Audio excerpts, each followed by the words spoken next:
Alam naman po natin na nakakaganda. Yan. Then, alam po natin ilang araw, gano'n, nag-isang buwan, gano'n po. Ano to? Sa skin natin to.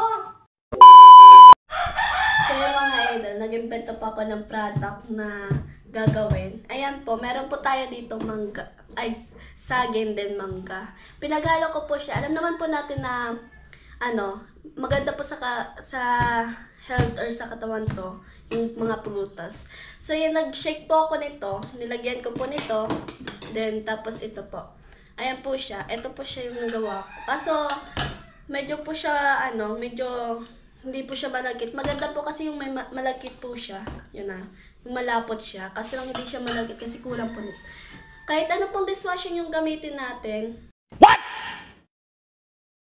Siguro mas maganda po yung kakulay po ng ginamit nating prutas. Ganon. So kulang po siya. Ayan. Dadagdagan ko lang po siya dito. Ayan. Then, ayan. Talaga siya. So, ano ba? Matamis talaga siya. Pero matamis talaga yung mangga. Natatamis na talaga ako sa kanya. Pero okay lang naman po kung matamis or maasim yung gagamitin natin. Kasi sa skin naman po yan. Pero para may kulang. Ay, oo, yan yung pinaka-importante.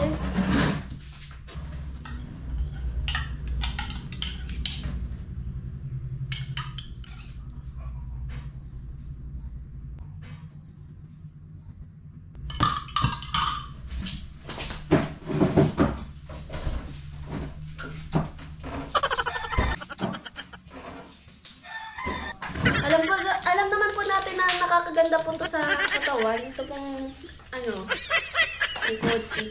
Kasi ito po nakakapaputi po ito. Hindi lang po sa isang araw. Kailangan po natin ilang araw, gano'n, nag-isang buwan, gano'n. Puputi na po yung mukha natin dahil lang po sa coffee.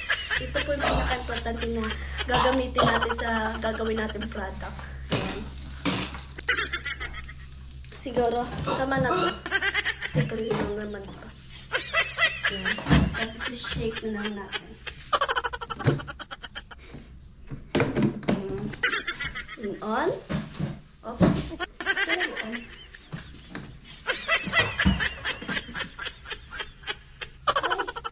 Ano yan? Bakit? Bakit to? Napapano ka? Saan ba yan? Para saan to? Ano to? Sa skin natin to. Yan.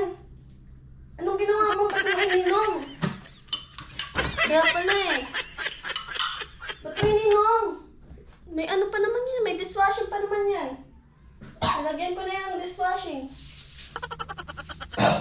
Tingnan mo niya. Parang ganda niya talaga.